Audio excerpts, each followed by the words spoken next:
Mise à jour les gars, ici nous avons une composition probable du prochain rassemblement des Lions indomptables du Cameroun. Dans cette vidéo, nous allons analyser les qualités et défauts de cette formation, mais également nous allons exclure les joueurs qui pour moi je pense ne méritent pas d'être dans cette composition. Bref, reste dans cette vidéo et je t'explique tout. Tout d'abord, ici on nous fait clairement comprendre que la formation utilisée est un 4-2-1-3. Moi je ne vois pas un 4-2-1-3, moi je vois un 4-3-3. Restez tranquille, je vais vous expliquer. À moins que je sois aveugle, ici moi je vois 4 défenseurs, 2 milieux centraux défensifs, un milieu offensif, 2 ailiers et un pointeur. Dans tous les cas, peut-être je suis aveugle. Vous voyez quoi. Bref, ce n'est pas le plus important. Commençons par les qualités de cette formation. Premièrement, nous avons une charnière centrale bien physique, bien dodgée, avec une défense solide. On a la capacité de Carlos Baleba de se replier vers l'arrière avec Neyou. Mais aussi, nous avons la capacité de nos 2 latéraux de plonger vers l'avant. Ça, c'est très intéressant. On a Zambo Anguissa qui peut jouer ici de temps en temps en faux 10. Une largeur offensive avec Koudou, Etaeyon et Mbemo. Franchement, cette formation, elle est très dynamique. L'un des défauts les plus pires de cette formation, c'est le repli défensif. Imaginez un scénario. Nous sommes en pleine attaque et nos 2 latéraux ont plongé vers l'avant et subitement,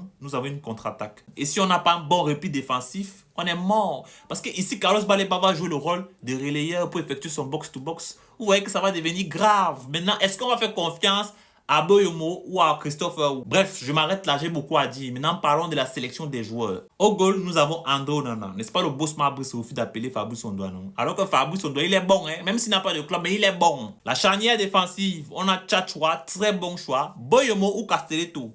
Répondez dans les commentaires. Christopher ou Najida? Pour moi, clairement, je pense que Najida mérite d'être sélectionné parce qu'il est auteur d'une très bonne saison. Mais, est-ce qu'il mérite d'être titulaire?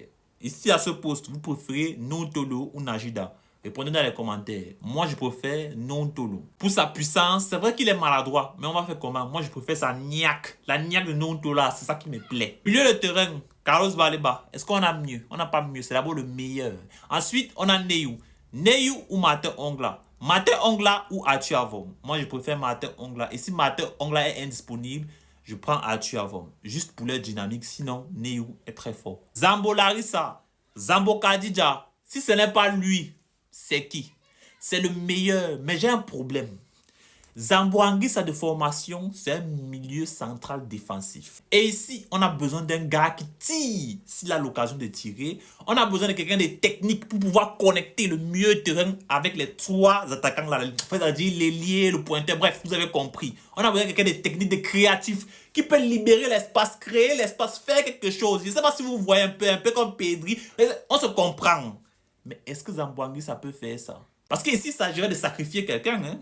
Soit on fait rentrer Anguissa derrière la place de Neyou et ici on met Dani Namasso. C'est ça. Soit on va sacrifier quelqu'un, soit on laisse comme ça. L'attaque, on ne change rien. Oui, Abubakar est titulaire, mais avant la première mi-temps, il sort, il laisse sa place à Etaeyon. On ne change pas. Bref les gars, dites-moi ce que vous en pensez dans les commentaires. Likez, partagez et surtout les gars, abonnez-vous.